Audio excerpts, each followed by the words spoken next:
and I have no spiritual direction. What should I do? And he goes, I don't know, man, but I'm hungry. Let's go to the Hare Krishna temple. So that was great. So this is a very funny story. I walked in the Hare Krishna temple at 1400 Cherry Street, and there were about 60 or 70 African Americans singing and dancing. And I said, this is great. I can get into it. They said, no, those aren't the Hare Krishnas. Those are the Pentecostals. They just sold the place. They're leaving next week. The Hare Krishnas are downstairs. So there are about 15 or 20 boys, Western boys and girls. And they had a drama where the Kazi's men throw the mridungas and break them. Well, they broke these clay pots, and it was quite something. I'm still remembering. That was 54 years ago, remember. I was 19, looking for God. And so it was very impressive. There was a lecture where they said there are restrictions in yoga.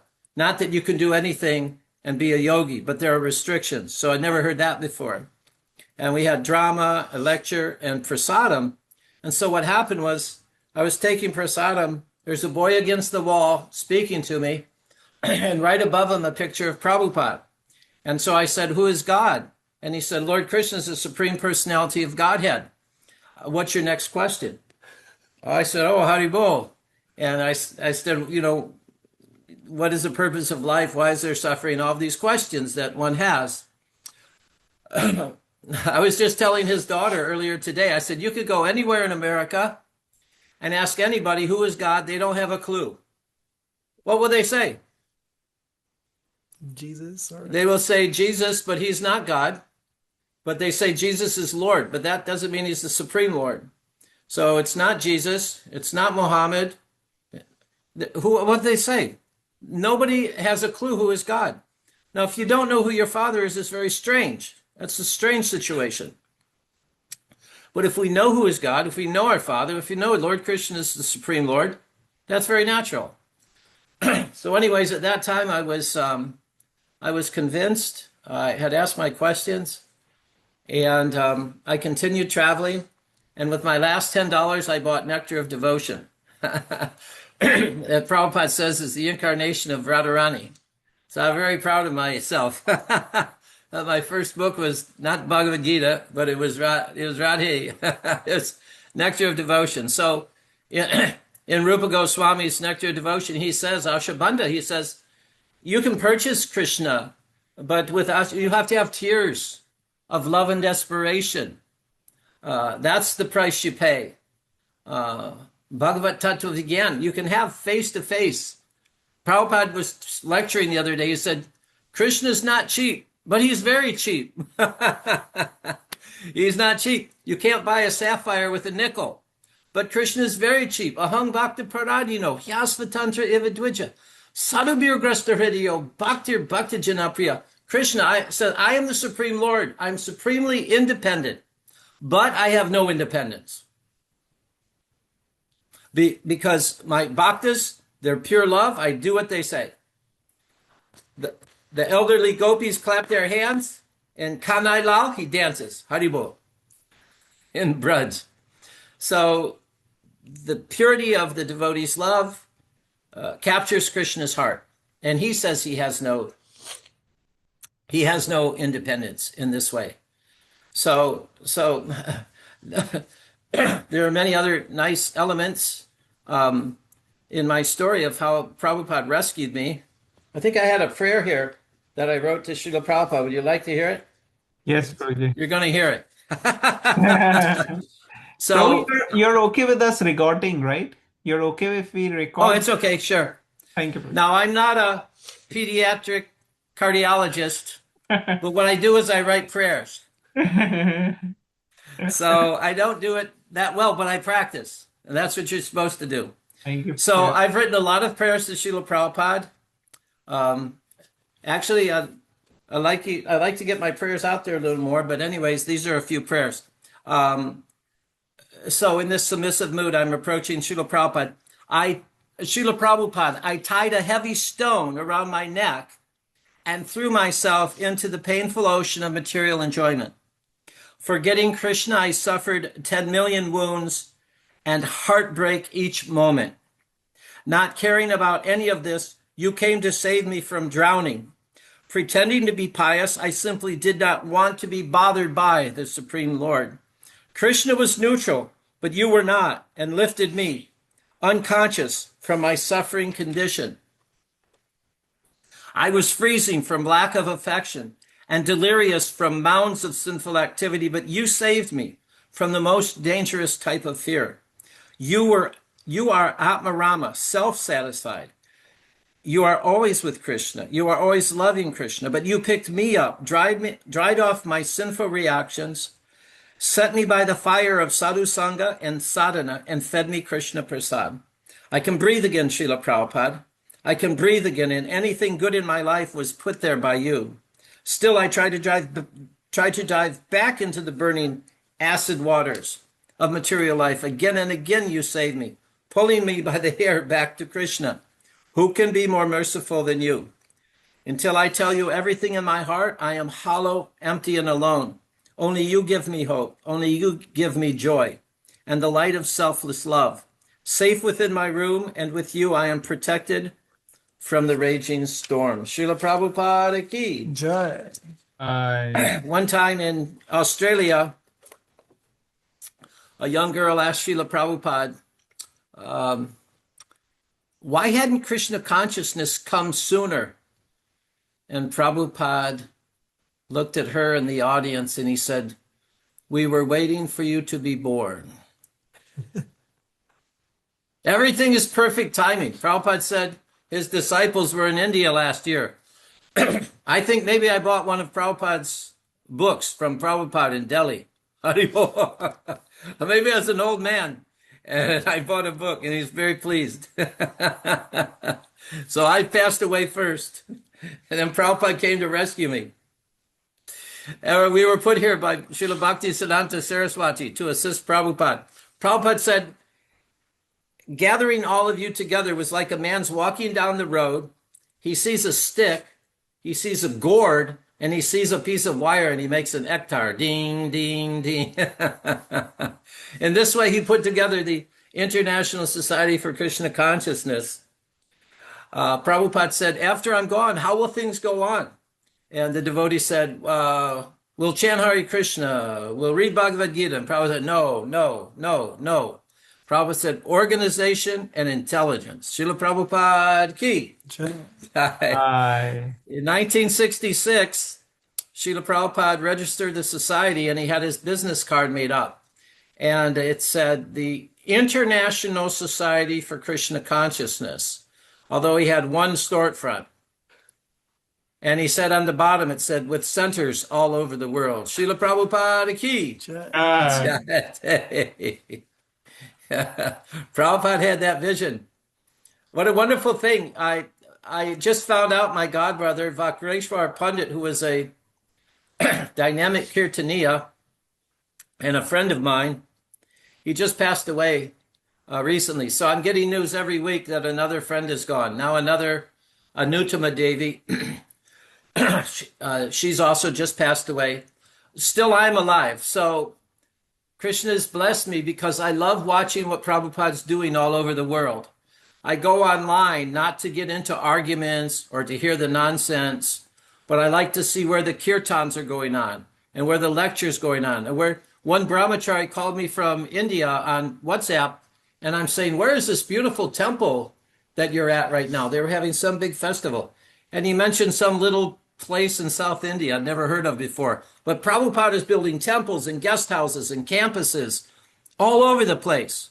Before Prabhupada came to America, India was kind of gray with Krishna consciousness. There were some ladies going to the temple, clapping a little bit. But now look at India. Look how dynamic. Look at the book distribution from Mumbai, Mayapur. There's 120 brahmacharis come to Mangalartik in Pune. Srila Prabhupada ki. Jai. Such beautiful boys, such beautiful deities, such beautiful campuses for education and devotion. And I love watching Prabhupada do it all. There's kirtans going on in Israel, Japan, Buenos Aires, Auckland, New Zealand, and all over the world. And it's been predicted in the Shastras and Bhakti Vinod and everywhere. It's a study for the historians of religion, watching this Eastern religion come west. Never happened before. All the Christians were going places and killing people and spreading Krishna or spreading their so-called version of Christianity. The Muslims are going places, killing people and spreading their version of Islam. But Krishna consciousness has come from the east to the west, and we're chanting and dancing. Take it or leave it. Prabhupada was asked, why have you come here? And he said, to give you a brain. Brahmanas.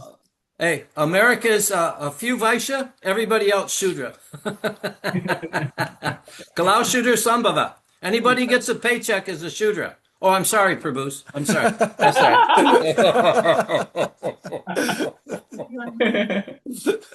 I like to have fun with you. So, but that's okay. You're doing something wonderful for this movement. All over the world, things are developing very nicely. I mean, we could just name all the things that are happening. But it's what I like to keep. Prabhupada said, when I'm gone, listen for me. And now that Prabhupada's gone, you can still see him acting. Everywhere you see 5,000 devotees are coming to Sadhu Sangha. And Nagar Chandra said he's going to be there for sure this year and drag his wife along with him. I had no excuse. I said, the reason you should be there is because at the end of every kirtan, 5,000 people will be chanting Jai Prabhupada. And every time they do, I'm just crying and crying to see all.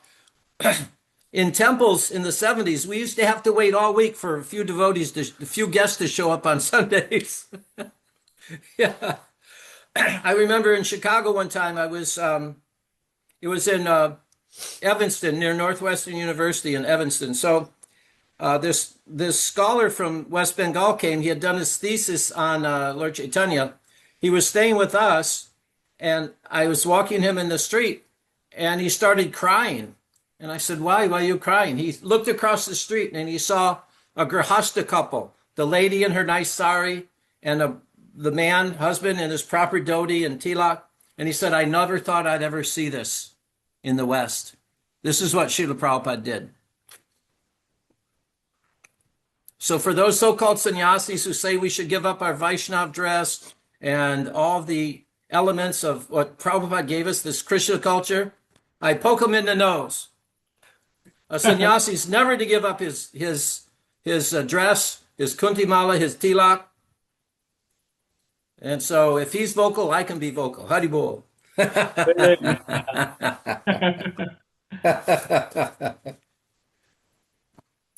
Prabhuji, I was thinking of something here. Where was it?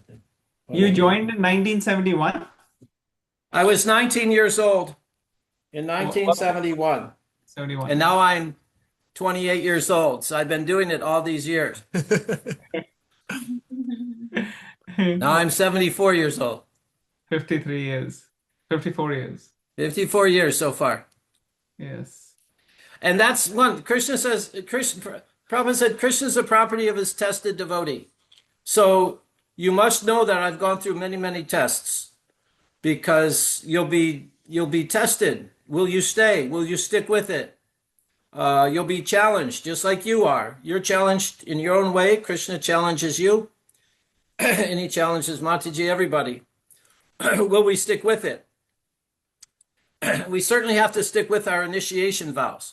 16 rounds, strictly follow the 4 regulative principles, and obviously try to do something for this movement. So it's not always easy. People give up chanting their rounds, or they don't follow the regulative principles, or they fall away. They don't read the Prabhupada's books anymore and they fall away. So that's one of the tests, that you have to stick with it. And so somehow or other, I've tried not to offend devotees. So I think that Prabhupada's allowing me to stay here. Which temple did you connect to first, Prabhuji? Well, that's a nice story. I'll tell you what happened. So after I went to Denver and I met the devotees, I traveled around the country. Still, I was a hippie. but I was clean hippie. I just had long hairs. I was very proud of my hairs. I was the apple of my own eye. You were what? Huh? I was the apple of my own eye. I thought I was very beautiful. That's a prediction in the Bhagavatam. The men will think they're very beautiful with long hairs. Yes. Okay, so but what I would do is I would join the boys and girls together and we would chant Hare Krishna. So that was very nice. One girl came up to me after one chanting session, after I discovered the mantra. She said, "It's all inside, isn't it?" And I go, "I think it is." It's all inside. Our happiness will come from within. It's not external. Krishna says the contact of the senses with the external sense objects is a cause of misery. Everybody is out there today frenetically running around. Prabhupada used to make sounds. Zoom, zoom, zoom, zoom. Always rushing here and there on 405, on I-40, on 75, everywhere. People are zoom, zoom, zoom. What are they doing tonight?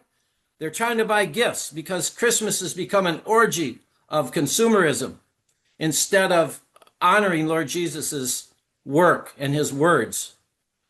What fools they've become. It's so unfortunate. So I kept traveling, and then I met Vishnu Jana Swami, Dinabandhu. You all know Dinabandhu? Yes. And his wife Akuti. You know Yes. Dinabandhu from Vrindavan? Well, Mataji he was Lakshmi. traveling from Houston to LA, and I was in Houston. And they said, "You can come with us, you'll meet a Swami tonight." So we traveled to San Antonio, and I met Vishnu Jana Swami. And he played harmonium and he sang so beautifully. I was crying tears and didn't know why. But anyways, I kept going because I had some friends in Tucson who I thought were spiritualists. Long story short, I left those friends. They were not solid spiritualists. I was sincerely looking for. I was on a journey of self-discovery. So I said, I'm going back to join the Swami. The thing is, I had no idea where he lived in San Antonio because I didn't plan on going back.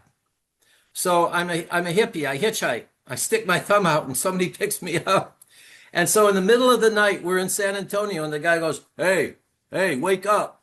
We're in San Antonio. He said, where do you want to get out? I said, I don't know. I said, just keep going, keep going. Okay, stop here. Anyways, I got out of the car. I wandered around. I found the apartment. It's magic. Maybe it was on the corner of some park or whatever. However, I found it in the middle of the night. And so I went up to the second floor. The window was open, and it was summer maybe or whatever. But the window was open, and Vishnu Janaswami was sleeping, sort of, because he would snore, and then he would preach. He was Prabhupada preaches all over the world. Aham Brahmasmi. He was snoring and preaching at the same time. I said, boy, I want to be with him. So anyways, there's more to the story. It's in the Radha Damodar Vilas, the 2-volume book by Vyasaki about Vishnu Janaswami's adventures and Jayananda's adventures. So you can read about those great souls in Radha Damodar Vilas. I'll tell you one story that we would not be here talking together as spiritual family if it wasn't for Prabhupada's prison preaching in India. You could say, well, what do you mean? So what happened was, when Prabhupada in 1960, 61, 62, he was in Delhi. He wasn't going to tea stalls. He was going to important men's places, government officials and businessmen. He wasn't going to tea stalls. Anyways, he was going to Tahar Central Jail. Has anybody been by Tahar Central Jail in Delhi? Yeah, it is. So when Yeah. you go around Delhi, you're trying to get from one temple to another. Sometimes you'll see Tahar Central Jail. So that's a place of pilgrimage because Prabhupada was preaching there. Yes, he would go on Thursday nights, and he wrote his godbrother Puri Maharaj, And he said, I'm very confident to make these men first-class gentlemen. Those are Prabhupada's words. So Prabhupada was speaking to rascals. He was speaking to criminals, but he loved them, and they loved Prabhupada. Dira dira jana priyo priya karo, just like the Goswamis. They're dear to Prabhupada, and Prabhupada's dear to them. And so what happened was, before Prabhupada could come to America, what happened in 1924, the U.S. Congress created the Exclusion of Orientals Act, that we didn't want any more immigrants from the East. So that included Chinese, Indians, and others. But by Krishna's arrangement in 1965, that act was rescinded because all of a sudden we did want some intelligence. We wanted pediatric cardiologists and big shots like you. And so that had to happen. Prabhupada had to have a P form. He had to have a no objection certificate. He had to have transport. How was he going to get transport? Well, we found out how he had to get transport. Sumati Maraji. He had to have a sponsor. How in the world is he going to get a sponsor? But Krishna arranged that sponsor because of Mr. Agarwal, the Mathura businessman. So all these things fell in place, except Prabhupada didn't have a visa. And to get a visa at the time, you had to have a letter of recommendation by someone of stature. So Prabhupada thought, let me approach Dr. Radhakrishna, who he condemned for his philosophical views, but still you wanted that letter. Big shot. So he approached him and he said, you give me this one letter, everything is in order. I have an order for my Guru Maharaj to go to the West. You please help me. Like Sumati Maraji, she, like a mother, cautioned Prabhupada. And Dr. Radhakrishna, like a brother, he cautioned Prabhupada, you're an old man, why go? There's nothing to eat, you'll die, it's cold. Same thing. But he said, no, I must go. He said, you give me this letter. And so there's some back and forth because they were contemporaries arguing. So all of a sudden, somehow or other, Dr. Radhakrishna said, he must have heard of Prabhupada's preaching work. He said, I'll set up a prison program in, forget which place it was, and we'll see how the program goes, and then we'll talk. Prabhupada said, very good, very good. So there was some prison preaching event where Prabhupada led kirtan. Everybody loved Prabhupada's kirtan, the administrators, the guards, the inmates, and they loved Prabhupada's Krishna prachar. And so Dr. Radhakrishna got a very positive report, as you might imagine.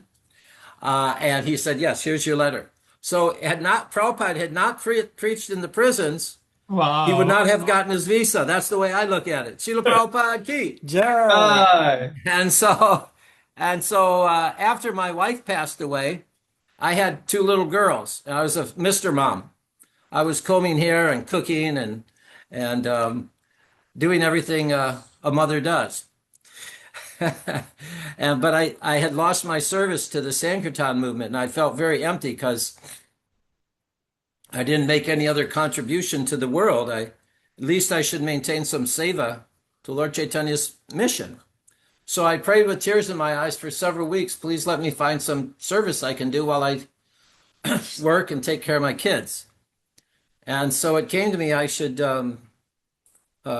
send books to prisons. So this is in 87 or so. So anyways, long story short, I did that. I told the BBT, give me any names that you get from inquiries from prisoners. So they sent me letters, Temple sent me letters, and I put up an ad in a prison resource list. If you're interested in yoga meditation, to contact me. And so we've been preaching in prisons for the last almost 40 years. In 27, it'll be 40 years. I've written 44,000 handwritten letters because they like getting a letter with some personal touch, you understand? One prisoner wrote me, he said, you're the first person to write me a personal letter in 15 years. Wow. And so they have all kinds of stories, but every town and village means every town and village. So we've been trying to preach in prisons in America, and India, and we send books and we stay in touch with teaching. So that's our focus. So it's been an adventure. I'm very happy. Prabhupada's been kind to me that I'm still living and still watching what he's doing. And as Haridas Thakur says, you can keep me in this world or take me home, do whatever you want with me, but please just keep feeding me the nectar of the holy names. So thank you very much for allowing me to speak a little something. It glorifies Prabhupada and his disciples. Thank I you. think, It's so wonderful. Thanks for sharing. You're very welcome. I've written something you might like. please. Shall I read it? Please, Yes, yeah. please. These are called the paradoxical commandments. Okay? The paradoxical commandments. Most people can relate to these. Oh. Let's see. Oh, okay. People are sometimes illogical, temperamental, immature, and self-centered. Love them anyways. If you do good, teach in good faith, people will accuse you of selfish, ulterior motives. Teach anyways. If you give the world the best you have, you'll get kicked in the teeth. Give the world the best you have anyways. People you serve with dignity, love, and respect may betray you. Serve them anyways. You may try to make a difference in others' lives and feel you may fail. Try to make a difference anyways. You may try to focus on the needs of others without any appreciation. Help them anyways. You will try to find sanity in a crazy world. Seek wholeness and integrity anyways. You may feel as if you are walking with no purpose. Seek meaning and dignity anyways. The world is sometimes a desert with no trees and no hope. Plant trees and plant hope anyways. If you speak strongly in Srila Prabhupada's service and tell the truth, they will ban you. Speak strongly anyways. Srila Prabhupada ki. Jai. This seems like his explanation of the shloka Trinadapi Sunichena. OBL Kapoor went to Prabhupada. He was Prabhupada's godbrother. I forgot his initiated name, but Prabhupada loved him. And he went to Prabhupada, and Prabhupada was a Grihastha pharmacist at the time, chemist. And he said, I want that formula you have. Prabhupada said, of course, what formula would you like? He said, that formula that awards Krishna Prem. Oh, Prabhupada said, I have no Krishna Prem, but I know the formula. Trinadapi Sunichena, Tororapi Sahishnana, Manina Manadena Kirtaniya Sadahari. It's not easy to be tolerant because Krishna was falsely accused by Satyajit, saying that Krishna had killed Prasen. Krishna was falsely accused. And they can blaspheme Chaitanya Mahaprabhu, calling him whimsical and a sentimental sannyas. And they can falsely accuse anybody. In the 12th canto, it says, people will believe any audacious statement. As you can see, Trump is such a jackass, people believe anything he says. Oh, excuse me, I'm sorry, I shouldn't get political. But you have to tell the truth. In fact, I just saw a statement by Prabhupada saying that these men are like dictators and they should be removed and we should be a part of it. And I have that quote if you want that. So Prabhupada was referring to Nixon and they removed Nixon. So if there's someone who's cruel, he's like the modern Vena, then we should protest, Prabhupada said, and remove them. That's what Prabhupada said our duty is.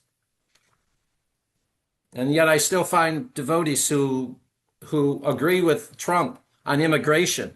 In other words, Prabhupada had a policy on immigration. What was that policy?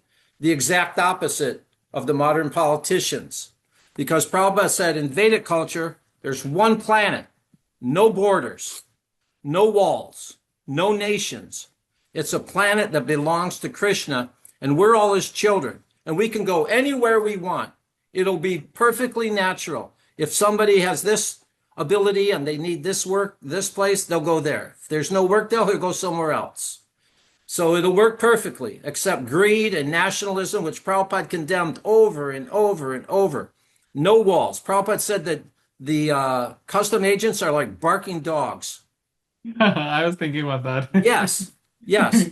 Prabhupada condemned this immigration policy of these fools and rascals who say, we're allowed, but you're not allowed.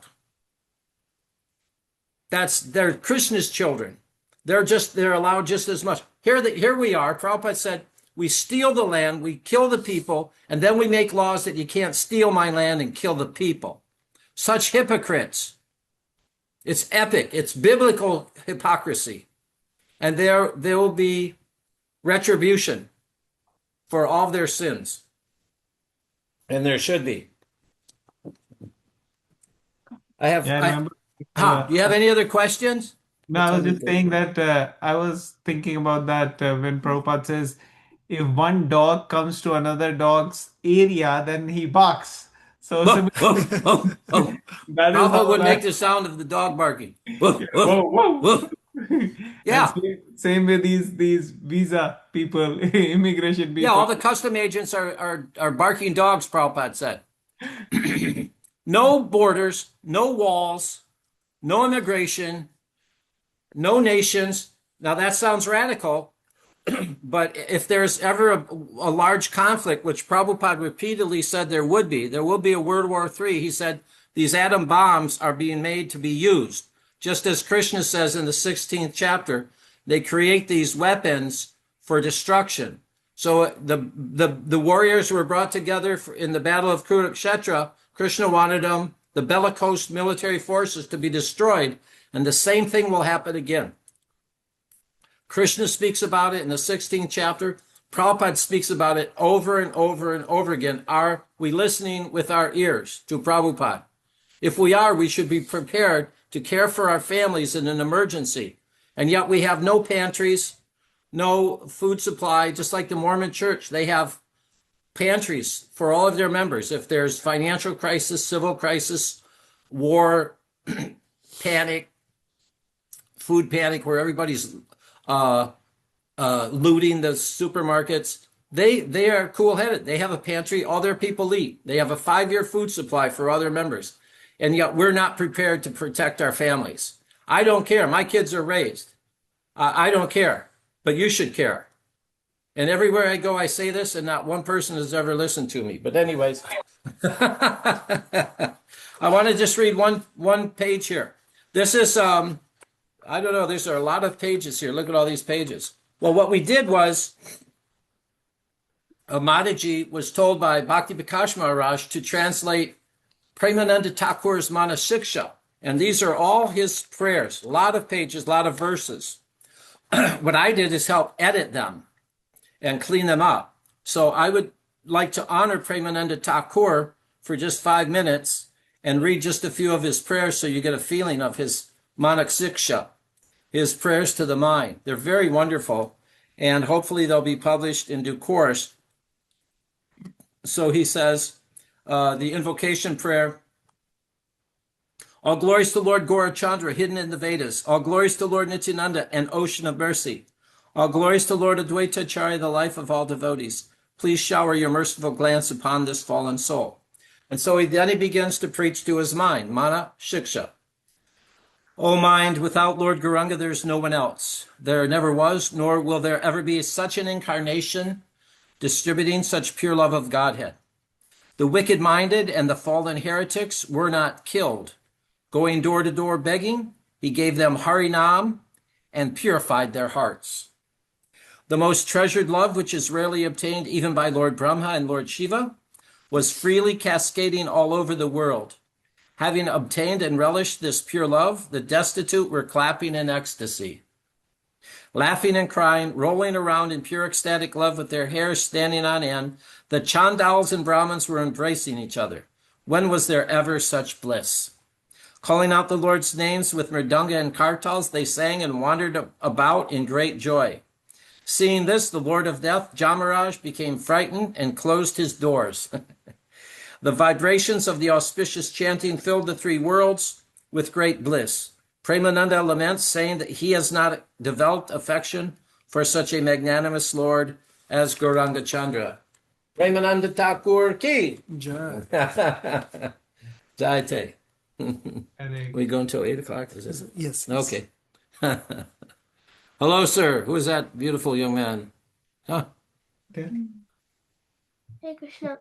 He's my son, Prabhuji. His name What's is his name? Ansh. Anshji. Hey, Anshji. What? I have a question for you. Okay? What's your favorite thing to do? I don't know. Where you're you, I'm not you. You're with you all day long. You can What take do you like to do? Read. Oh, please accept my respects. You're like a Brahmin boy. Are you going to be a good Brahmin boy? Oh, you're a rascal. Well, at least you're honest. I like that. I respect that. Anshji, Haribo, happy to see you. Good, good. So, Prabhuji, these are the Manashiksha was written by Raghunath Das Goswami, right? Well, that was his Raghunath Das Manasiksha, And this one was different. This one, Premananda Thakur. okay. Yeah. So, Premanand Thakur, Srila Premanand Thakur comes which time period? I can't remember. Around 16th century. Okay. So after Yeah, this, and he has 108 prayers. Each prayer is made up of about 8 verses, so it's nice. wow. It's a long book. Yeah, very nice. More than 900, around 900. I was very honored to be a part of it.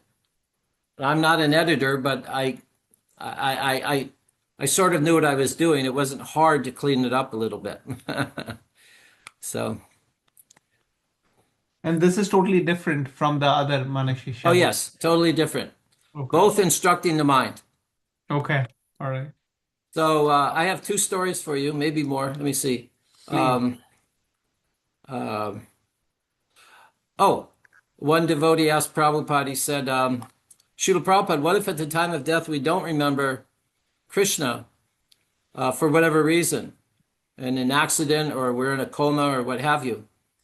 And Prabhupada said, well, he says this also in Sri Shapanishad, in the 18th purport. He said, even if the devotee is not able to remember the Supreme Lord at the time of death, the Supreme Lord will not forget his godly service. So Srila Prabhupada created all of our good fortune, our opportunities to serve and chant and to become refined.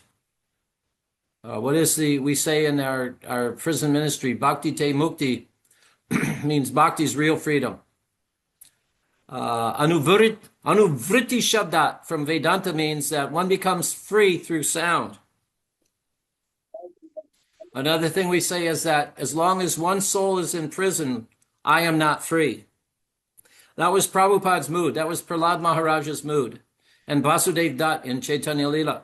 Prabhupada was sitting on the chair at the airport next to his disciple Burijan in Manila, Philippines, and he leaned over to Burijan and he said, my desire is to save everyone in the universe. You please help me. That was Prabhupada's mood.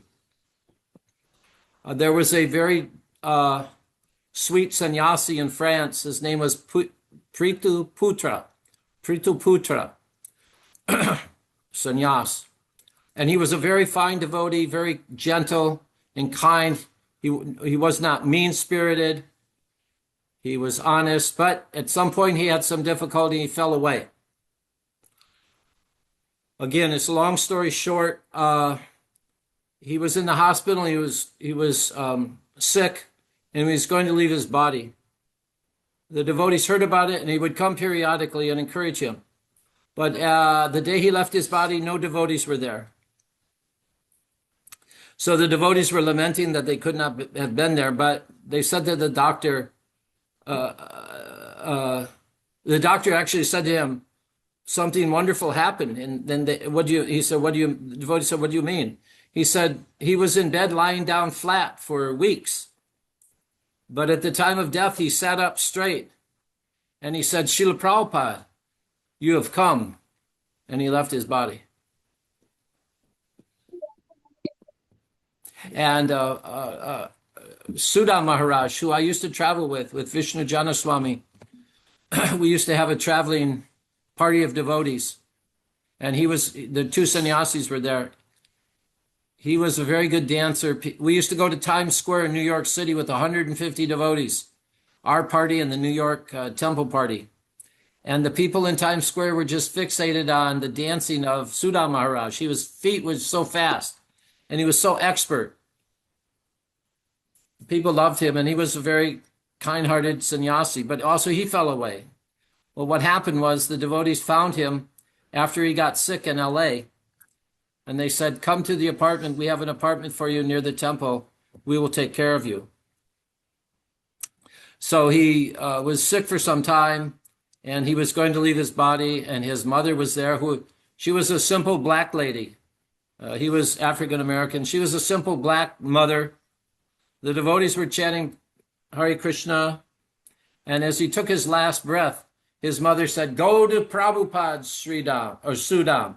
Go to Prabhupada. Srila Prabhupada ki. Jai. Hare. Thank you for sharing that, Prabhu. So if I were to ask, how your situation was in 1977 when Srila Prabhupada left, and you heard the news, and years after that, like how you dealt with that situation and with so many. Well, you see, at the time, there were no videos. We didn't see Prabhupada so skinny. We didn't know. All we heard is Prabhupada was sick. But Prabhupada had been sick before. So we never imagined he'd leave his body. We didn't know he'd been fasting for months. We didn't know he was skinny. We just heard he's sick. So we thought there's no question of Prabhupada leaving because he hasn't finished the Bhagavatam. That was no question. We thought Prabhupada's sick. We should get our acts together and serve nicely and cooperate. And it came as a complete shock, a complete overwhelming shock. It was unbelievable. We never in the world thought, we never saw him sick with his sunglasses on. We didn't know any of that. There were no pictures. So when he actually left his body, it was just overwhelming shock. It is incomprehensible. What are we going to do now? Like, there's Jayadvaita tells a story. He was in London, and all of a sudden there were these little ducklings running all over the road. Traffic stopped, and there were ducklings running all over like this. But what happened? The mother would run over. The mother was dead. And so the ducklings didn't know what to do. What are you going to do? You have no mother. You follow your mother. So that was us. We were the ducklings. Just, what do you do? So that was the pain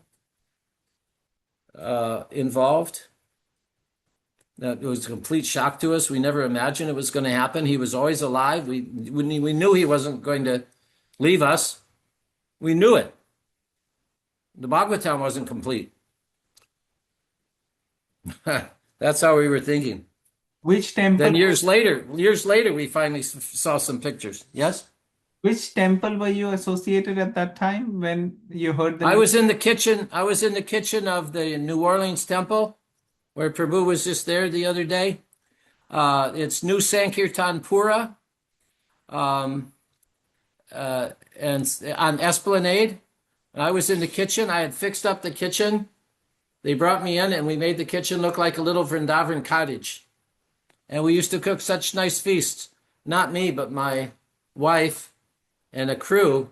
But I would organize it, and people would come from all over the region for these feasts. And now even today, the kids line up for a block and a half every Sunday evening to get prasadam all the youngsters in New Orleans. Prabhupada's doing it. Prabhu is so good. Prasadam's so good. And Prabhupada's doing this. He's doing the cooking. He's dressing the deities. He's leading kirtan. He's teaching. And it's wonderful to see. Prabhupada said, when I'm gone, listen for me. So when Prabhupada's gone, look for him. See him online. See all the wonderful things he's doing. At the girls' school in Vrindavan, all these girls lined up in their uniforms, their hair perfect, and they're all chanting shlokas, and they're all learning to love Krishna and loving it. What a wonderful education compared to my ridiculous education. And the kirtans going on in Hong Kong, all over, Dubai, and this is what Prabhupada's doing. And I'm happy to be able to stay alive all these years and watch it happen. And when I leave my body, I just Prabhupada take me to my next adventure. Haribol. Hare Krishna. What's the difference? Just geography. Yeah. Here, there, it doesn't matter. So how did you deal with all the challenges after Srila Prabhupada left and so many other devotees, they were, having difficulties in being able to continue. And you So were, what's your question? so How how did I stay? were you able to, maintain yourself and, get inspiration and Well, enthusiasm there's a challenging few times? different factors to that answer. One thing is I try not to offend devotees. I don't want to criticize devotees unnecessarily. But sometimes as a Brahmin, I have to speak honestly. Prabhupada says that. Generally, in social circles, you speak palatable truth, but sometimes you have to speak unpalatable truth. When sannyasi deviates and he's wearing Western clothes looking like a Harvard professor, no tilak, no kuntimala, no dhoti, no sannyas dress, then you have to say that's wrong because Prabhupada said that's wrong. So as a Brahmin, I have to be honest. So I try not to offend devotees, so Krishna keeps me around. And I love my God brothers, and I appreciate them, so that's another factor. And then another really important factor is before I came to Krishna consciousness, I was looking for real self-realization, real guru, and the tools of self-realization. And Prabhupada gave me these. Actually, I have about 200 sets of beads. I collect the most beautiful beads in the world. And some are very rare and special that have come from special places and special devotees. Anyways, I wanted to know the method of self-realization, and I wanted to know the tools of self-realization. So when I got my japa beads, I considered it something wonderful, something I've treasured for 54 years. And I consider one of the most important things I do is to go to bed early, get up early, and chant 16 good rounds. And before I chant my 16 rounds every day, I pray for 10 or 15 minutes, standard prayers that I have, begging Nam Kripa, that let Krishna would reveal himself to me. Prabhupada said the first time you'll see Lord Krishna in this lifetime will be with your ears. And I just said the other day, chanting Hare Krishna is a sweet and sacred dark nectar juice that you drink with your ears. That's not a metaphor. That's the truth. The vibration is liquid. You drink it with your ears. Tunde tunavini vitin vitunite tundavali livdai. Rupa Goswami wanted millions of ears and millions of tongues because one set is not enough. That is not a metaphor. The vibration is liquid. In the spiritual world, our senses are interchangeable. The sound you can drink, not metaphorically. It's not poetic. It's sweet taste that you'll taste with your ears. So I appreciate the process of Krishna consciousness, appreciate my God brothers. Many aspects to answer the question, but Prabhupada's become the most important factor in my life. In fact, it's inconceivable to me that there were maybe, 6 billion people on the planet back then, something like that. And Prabhupada had 5,000 disciples, and I was a useless hippie, but he saved me with no material qualifications of any kind, no spiritual direction, no intelligence. If you examine me, you'll see that this Chandrashekhar, he's a very dull-headed fellow, but still, he says Jai Prabhupada. So he's likable. Jai Prabhupada. Jai Prabhupada. So I appreciate my Japabis very much in the holy names. I wanted the real process of self-realization, not all the cheaters who pose as spiritual authorities but are hypocrites and pretenders. Paramahamsa Yogananda, he's supposed to be a Paramahamsa, but he doesn't even mention Krishna in his autobiography. Maharishi Mahesh Yogi told one of his sincere student teachers who came and said, I want real self-realization. Maharishi Mahesh Yogi was honest enough to say, then you have to go to Srila Prabhupada, because I'm bogus. I'm a nonsense. I'm just working a game. He's a grifter. A grifter means he's a cheater and he wants money. That's President Trump and Maharishi Mahesh Yogi. Oh, sorry. You have to speak the truth. Johnny Kapundit spoke the truth. Brahmins have to say the truth. If someone's a demon rascal, a cheater, then you have to say the truth. Just like he's bombing these men in boats. I don't care if there's drugs or fish in the boats. He's killing children of Krishna. And some are headed back toward South America. And he's killing them. What right does he have to kill them? They're just men who are paid $500 to take the boat to Antigua. And somebody else picks it up and takes it. And they're just trying to take care of their wives and kids. They're not big drug barons. But Trump, the admiral, the Secretary of Defense, and the admiral and F-35 pilot who killed these men are all accountable. Prabhupada spoke out against these politicians, and so should we. Srila Prabhupada ki. Jai. Anj, you going to speak out against this Trump nonsense? Oh, sorry. I'm sorry. He could become the president. Boy. Anj Prabhu is, he usually does the prayers for this conference. Oh. Usually he's the first one. He leads the conference. Oh. Hey, Anj. Hey, thank you for letting me monopolize the conversation. But I'm only here for the evening. Then I have to go. Haribol. You're going to be a sannyasi too? Good. Tell your mother, I want to be a sannyasi. I'm going to leave home, go to the forest, and see Krishna. Haribol! Haribol. He gets to see Radha Shama Sundar in the Lachua forest, right? Krishna Balaram is there? Oh, they love the deities. Prabhupada was worried, will we keep up the nice deity worship? But all over the world, the deities are being worshipped so beautifully. Tomorrow I'll go to Little Rock, Arkansas, and I'll see Radha Madhava. And you can see them online. They're very beautifully dressed every day. And then after that, I'll go see Radha Govinda in Denver. Who are your favorite deities, Anj? Radha Shyam. Radhe Sham. Haribol. Hey. You're Brijbasi living in America. Haribol. Thank you for your service, Anj. We appreciate it.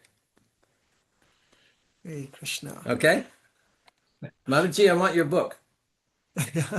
I really want your book. Thanks so much, Prabhu. I'm happy to see you. Thank you so much. Prabhu, get my guest room ready in Alachua. I'm coming to live with you. Haribo! You're most welcome, Prabhu. Anytime. Very good. Thank you so much. Thank you for such. Yeah, thank you, Prabhu. Thank you. Thank you for sharing such inspiring nectar, Prabhuji. Yeah, Prabhupada makes everything inspiring. Hare Krishna. Thank you, Mataji. Hare Krishna. Radhe Sham. Vanchakalpatarubhyascha kripa sindhubhya eva cha patita. Patitanam Pavanebhyo Vaishnavebhyo Namo Namaha. Hare Krishna. Good. I missed a lot of the nectar. I was trying to join.